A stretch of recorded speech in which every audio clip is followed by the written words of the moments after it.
Ja, jaz bom govoril o legendi o Aleksandru, ki je sirski apokaliptični spis iz obdobja, ko je Mohamed že pridigal na arabskem polotoku, torej z začetka 7. stoletja. Torej gre za nek spis sodoben delovanju preroka Mohameda, zato sem to naslovil tudi Obzori islama. Zdaj, legenda o Aleksandru je napisana v sirskem jeziku, torej sirščina je dialekt aramejščine iz Edese, ki so jo uporabljali kristjani v sirsko govorečih cerkvah za liturgične in teološke namene, pa tudi kot pogovorni jezik pred tem, ko so prevzeli arabščino. V nekaterih predelih Bližnjega vzhoda pa se še danes govorijo neki sodobni dialekti, ki so sorodni sirščini, tudi Turčija, Irak, severni Irak. Zdaj struktura tega predavanja. Najprej bom nekaj povedal o literarni zvrsti, v kateri je napisan ta spis, nato bom govoril o vsebini, govoril bom o dataciji tega spisa in o njegovem namenu in pa njegovih naslovnikih. Zdaj, da najprej opredelimo literarno zvrst tega spisa. Spis označujemo kot historično apokalipso. To literarno zvrst je nekako definiral John Collins v njegovi knjigi The Apocalyptic Imagination, in Collins loči med historičnimi apokalipsami, to so apokalipsami, v okviru katerih je razodeta skrivnost o prihodnjih dogodkih v zgodovini, in pa med apokalipsami, ki govorijo o nekem onostranstvu, v katerih je neki osebi razodeta skrivnost o onostranstvu, o tem, kaj se dogaja na drugem svetu oziroma v nebesih. Zdaj, večina historičnih apokalips uporablja retorično orodje oziroma uporablja ta argument, ki ga v znanstvenih krogih imenujemo vaticinium ex eventu, kar pomeni, da neki slavni osebi iz zgodovine pripišemo napoved zgodovinskih dogodkov. In seveda ta napoved je točna do obdobja, v katerem je pisal avtor, nato pa ponavadi hitro vidimo, da se dejansko ta apokalipsa začne motiti in da napove napačne dogodke in tako jo lahko umestimo v čas. Poleg tega pa praviloma te historične apokalipse odražajo interese določenih skupnosti ali posameznikom, in to pomeni, da jih lahko tudi uvrstimo ko nekako določimo obdobje, v katerem so nastale, lahko tudi hitro določimo skupine, ki bi lahko takšne apokalipse napisane. Kajti večinoma gre pri teh vaticiniu ex eventu in pri teh apokalipsah gre za neke zgodbe, ki so položene v usta nekim mitskim osebam iz preteklosti, in se ta zgodba se predstavlja kot nek starodaven spis, ki napove praviloma dogodke do naše sedanjosti. Torej naj bi bralec predpostavljal, da tudi pravilno napove prihodnje dogodke, in s tem hoče avtor nekako vplivati na bralca oziroma na njegovo delovanje. Zdaj, to izdaja spisa, ki jo uporabljamo, ki je zaenkrat edina, jo je pripravil Sir Ernest Alfred Wallis Budge, to je britanski orientalist, ki deluje v koncu. To izdajo objavil leta 1899.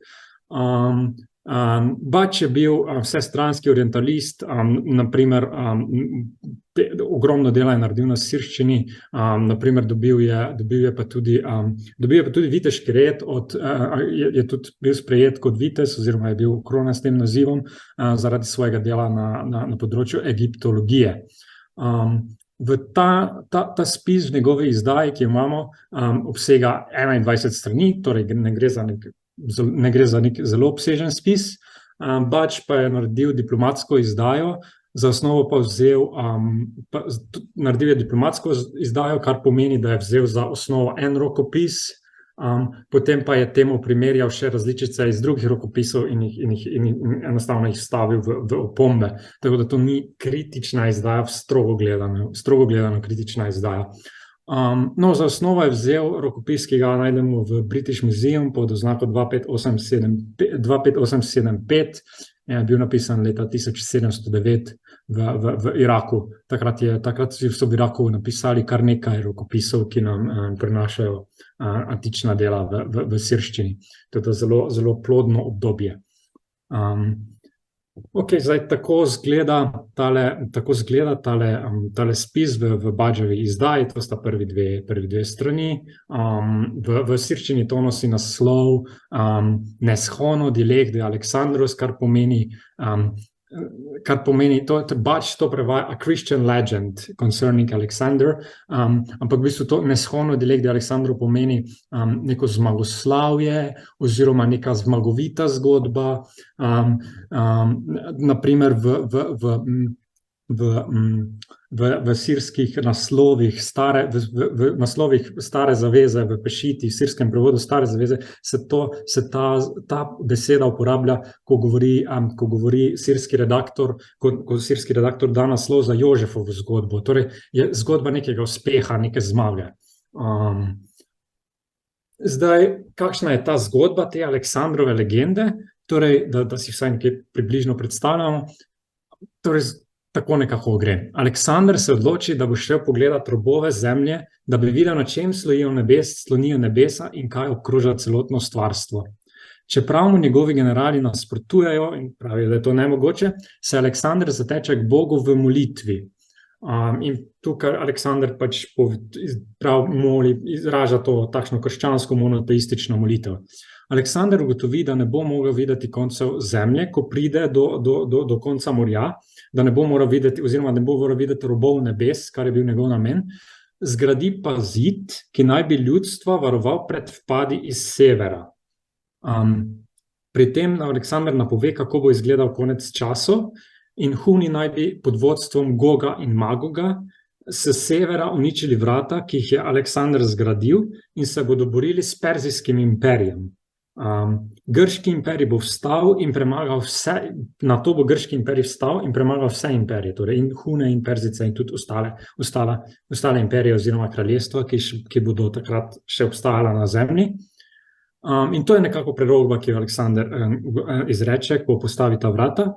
In ko Aleksander napravi to napoved, naslednji korak v tej zgodbi je, da ga napade Perzijski imperij pod vodstvom kralja Tubarlaka. In Aleksander ta imperij porazi z božjo pomočjo in z Tubarlakom sklene premirje. V okviru premirja perzijski vladari in njegovi vrači sprejmejo, da bo grški imperij edini obstal in da bo vladal vse do prihoda Mesije.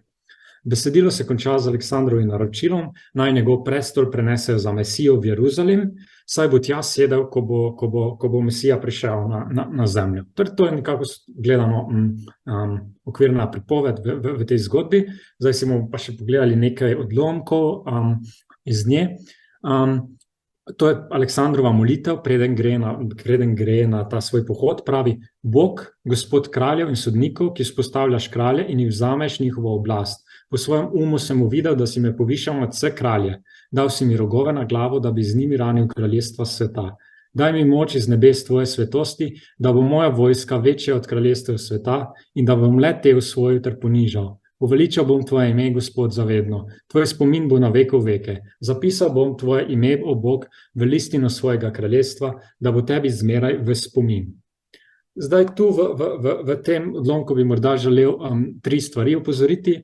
Prvo, ko pravi Aleksander, ki vzpostavljaš kralje in jim vzameš njihovo oblast, tukaj se besedilo skoraj zagotovo nanaša na drugo poglavje Danielove knjige, 20 do 21 vrstica, kjer Daniel pravi, da Bog vzpostavlja kralje. No, na to bi želel morda opozoriti tudi na to, da legenda pravi, da ima Aleksander rogove na glavi, kar je tudi postane razširjena predstava o Aleksandru, da je imel 2 rogova, kot bomo potem videli. No in pa še tretji detalj, ki bi ga rad izpostavil, je: zapisal bom tvoje ime, o Bog, v listino svojega kraljestva. Zdaj, to seveda lahko beremo kot nek pobožen akt Aleksandra, da bo dejansko zapisal Božje ime v svoje kraljestvo in da bo svoje kraljestvo naredil, ne vem, monoteistično.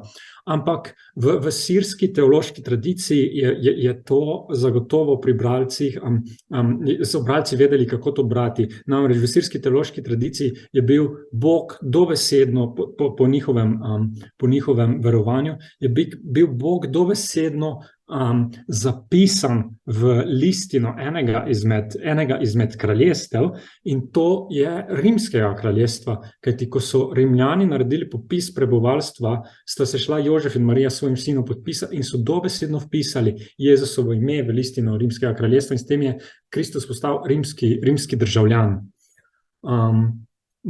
Potem Aleksander gre na svoje potovanje, zgradi ta zid, poda tisto svojo prerokbo, ki se jo bomo potem še enkrat pogledali, potem pa ga napade ga perzijska vojska in Aleksander in njegove vojske kličejo Boga na pomoč in pravijo: Bog, pridi nam na pomoč. In to je še en klic, ki je bil takrat v takratnem vojaškem aparatu Bizantinskega imperija dokaj poznan, kajti bil je zelo podoben klic je bil napisan na kovancih, ki jih je Heraklej dal skovati za potrebe bizantinsko-perzijskih vojn, kajti manjkalo, da bi financiral bizantinsko-perzijske vojne, je moral proizvesti denar in da bi proizvedel denar, je na te kovance dal napisati, da bi proizvedel denar, je naredil iz teh srebrnih posod kovance, in na ta kovanec heksagram iz dobe cesarja Herakleja je napisano Deus adjuta Romanis, torej naj Bog pomaga Rimljanom. Torej gre za najverjetneje za nazavo na takratno sodobnost. Zdaj, kaj se še naprej zgodi? Kralj Tuberlak, ko ga kralj Tuberlak napade, Aleksandrova vojska ga porazi in seveda potem so na vrsti pogajanja. In kralj Tuberlak sprejme to prerokbo in kralj Tuberlak sprejme Aleksandrovo prerokbo, v kateri mu Aleksandrovi vrači oziroma v kateri mu Aleksander Veliki pove sledeče, oziroma njegovi ljudje. In pojasnili so mu, da bo ob koncu konca sveta kraljestvo Rimljanov šlo ven ter si podredilo vse kralje zemlje, in da bo ubit kralj Perzije, kjerkoli že bo, in da bosta Babilon in Asirija uničena po povelju Boga. Tako je kralj Tuberlak sprejel prerokbo in jo lastnoročno podpisano dal kralju Aleksandru. V spis je skupaj z Aleksandrom vstavil to, kar se bo zgodilo Perzicem, in potrdil, da kralj in njegovi veljaki prerokujejo, da bo Perzija uničena po Rimljanih in da bodo vsa kraljestva uničena, da pa bo kraljestvo Rimljanov stalo in vladalo do konca časov in da bo predalo kraljestvo zemlje Mesiji, ki bo prišel. Aleksander in njegove čete so vstali ter odšli iz Perzije. Aleksander je šel gor v Jeruzalem ter se priklonil v Jeruzalemu. V morje je dal prinesti ladje ter šel do Aleksandrije. Ko je umrl, je dal prestol svojega kraljestva iz srebra prenesti v Jeruzalem. Tukaj se konča zgodba zmagoslavi ter vojn Aleksandra, kralja Grkov, sina Filipa. Zdaj v tem odlomku ta odlomek se znova v misli kristjanov, še posebej misli kristjanov na splošno in tudi sirskih kristjanov, bi to zvenelo zelo znano in znova se to navezuje na Danijelovo prerokbo o nasledstvu 4 kraljestev in na interpretacijo te prerokbe, ki jo srečamo v sirskih spisih, naprimer pri Afrahatu. O tem več govorim v članku, ne morem vse detajle iti. In pa ta Afrahatova interpretacija Danijelove prerokbe, da še malo reklame naredim, bo tudi objavljena v naslednji številki 3. dne. En celoten traktat Afrahatov o vojnah oziroma o njegove interpretaciji Danijelove knjige. No, in po tej interpretaciji je kraljestvo Rimljanov tisto zadnjo kraljestvo, ki bo obstalo, kajti je tisto 4. kraljestvo iz Danijelove prerokbe, in to pomeni tudi, da morajo biti pred prihodom končnega Mesijevega kraljestva poražena vsa druga kraljestva. Torej samo Rimsko kraljestvo bo obstalo, vsa druga kraljestva pa bodo pokončana. In tole, kaj še tukaj pravi, kar še tukaj pomembno nekako poudariti, je, da se v tem spisu pogodita oziroma podpišeta premirje Tubarlak in pa kralj Aleksander. Tubarlak in pa kralj Aleksander, kar bomo videli potem, da je pomembno za razumevanje konteksta te zgodbe. Aleksander da ta prestol svojega kraljestva prestaviti v Jeruzalemu in tam ta prestol čaka na Mesijo, ki bo ga zasedel, ko bo prišel in se bo dejansko vsedel na ta prestol bizantinskih cesarjev, kajti za pisca legende o Aleksandru je kraljestvo Aleksandra Velikega je tudi kraljestvo Rimljanov. Za njih je to eno kraljestvo. Aleksander je to kraljestvo ustanovil in to kraljestvo je vse do danes gre za eno kraljestvo. Zdaj, datacija spisa, prej smo povedali, da v spisu imamo prisotni dve letnici, letnica 824 in pa letnica 940. Leto 824 seveda v sirskem koledaru, ki je drugačen od gregorijanskega, in to bi v gregorijanskem koledarju pomenilo leto 514, ki se upada z osvajanjem Hunov, in leto 628 oziroma 629, za katero pravi legenda Aleksandru, da se bo v tem letu začel konec sveta. Zdaj, leta 514 se zgodi vdor Sabirja v Anatolijo in najverjetneje se avtor navezuje na to. Leta 629 pa se potekajo vdori Hazarov in turško-perzijske vojne. Tako da najverjetneje se avtor s tem navezuje na to, in avtor pravi dejansko, da bo se takrat začel konec sveta, da bodo prišli Huni iz severa, se bo začeli boriti s Perzijskim imperijem in da bo konec komaj na to, ko bo zavladala vojna med Perzijskim imperijem in Huni, da bo komaj takrat šel grški imperij oziroma rimski imperij in zavladal celemu svetu. Zdaj, leta 628 se zgodi še ena stvar, premirje med Heraklejem in Kozrovom II v okviru bizantinsko-sasanidskih vojn. Skoraj zagotovo je pa, torej lahko rečemo, da je terminus post quem torej obdobje, po katerem je zagotovo to spis nastal, je leta 628, kajti dejansko avtor skoraj zagotovo pozna premirje med Heraklejem in Kozrovom II, ki dobi svoj odmev v premirju med Aleksandrom in Tubarlakom, in pa terminus ante quem pa je leta 638, kajti leta 638 muslimani osvojijo Jeruzalem in enostavno je nemogoče, da avtor tega ne bi vključil v svojo prerokbo. Se pa pojavljajo, vsaj po mojem mnenju, je utemeljeno govoriti tudi o tem, ker glede na to, da avtor v leto 629 oziroma 28 postavi začetek konca sveta, je po mojem mnenju utemeljeno govoriti o tem, da avtor v svoje lastno leto, torej takrat, ko je pisal, postavi konec sveta. Ker je dejansko, in to je močno retorično orodje, ker dejansko svojim bralcem pove, zdaj nastaplja konec sveta, Aleksander je napovedal, kaj se bo zgodilo, torej jasno je, kaj morate storiti. Zdaj, namen spisa je pokazati, da Perzijski imperij ne bo uničen, dokler ne vpadajo Huni s severa in začno vojno s Perzijskim imperijem. Torej, Perzijski imperij ne bo uničen, dokler se s Huni ne začnejo bojevati, in na to pa bo rimski imperij prevladal nad obema oziroma nad vsemi imperiji. In v tej luči je dogovor med Heraklejem in Kozrovom II, ki je pač dogovor, ki praktično vzpostavi iste meje, kot so bile pred perzijsko-sasanidskimi vojnami, je opravičljiv, saj je podoben dogovor sprejel že Aleksander, in ta dogovor ne vključuje, da bo zdaj perzijski imperij zmagal. Ampak dogovor že sam po sebi vključuje to, da bo na koncu zmagal grški oziroma bizantinski imperij. Aleksander je v tem delu torej predstavljen kot proto-Heraklej, In vse to kaže, da je namen nekoga prepričati o temeljenosti Heraklejevega premirja iz 628, končni zmagi Bizantincev in pozitivni podobi Herakleja. Zdaj, kdo bi lahko bili ti naslovniki? Aljaž, prosim, da počas zaključuješ. Ja, bom, Urška, 2-3 minuti. Naslovniki so najverjetneje glede na to, da je bil spis napisan v sirskem jeziku, in evocira res veliko motivov iz sirske teološke dediščine, je zelo modro smatrati, da so bili naslovniki sirski kristjani.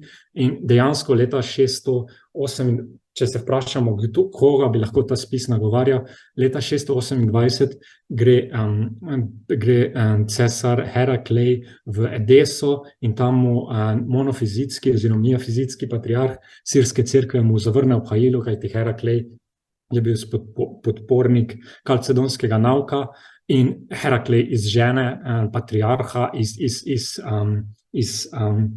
Edese in to je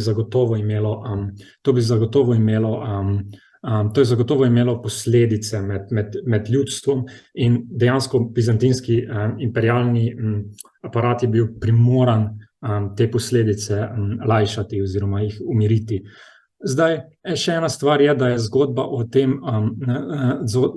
o Dzu al-Qarnain, praktično Aleksandru Velikemu, ki dejansko spominja na to zgodbo, je prisotna tudi v Koranu, kar je še en znak, da je bila najverjetneje ustna verzija tega Aleksandrovega pohoda pa grajenja vrat, da je bilo to nekako znano med aramejsko govorečimi in arabsko govorečimi kristjani, tako da še to govori o tem, da je dejansko spis da je spis verjetno sirskega izvora, in pa pač sam vpliv, ki ga je imel spis na sirsko teološko dediščino je jasen. Himna o Aleksandru je reakcija na ta spis, potem pa obstaja tudi psevdometodijeva apokalipsa, ki je bila zelo vplivna v srednjem veku v latinskem in grškem prevodu, ki pa tudi dejansko je posodobitev te legende o Aleksandru in s tem, da vključuje že islamska osvajanja. Zdaj, kaj nam pomaga ta spis razumeti? Pomaga nam razumeti razmerje med politiko in religijo na Bližnjem vzhodu in na eshatološko vrednost, ki jo ima politični uspeh v nekaterih krogih bizantinske družbe. Moramo se zavedati, da smo skozi celotno zgodovino, če gledamo, imeli vojne tudi zaradi imperialne eshatologije, ki je na Zahod močno vplivala prav preko psevdometodijeve apokalipse, ki je bila mimogrede po mnenju nekaterih raziskovalcev celo bolj brana od razodetja v srednjem veku v nekaterih obdobjih. Danes, kar to tudi spodbuda za nas, da si verniki vseh religij prizadevamo za drugačno, neimperialno eshatologijo, ki ne vključuje neke zmage politične tvorbe, čeprav ne smemo tudi postati apatični do družbenih razmer. Ta drugačna eshatologija, za katero si moramo prizadevati, vključuje pozornost za zatirane in prepričanje, da politični uspeh ni mera za uspeh v večnosti. Verjamem, da so vse nedolžne žrtve takšnih in drugačnih imperialnih eshatologij, tudi sodobnih, veliko bližje rajskim vrtovom kot njihovi krvniki, pa naj gradijo še tako velike imperije. To bi bilo vse z moje strani. Hvala lepa.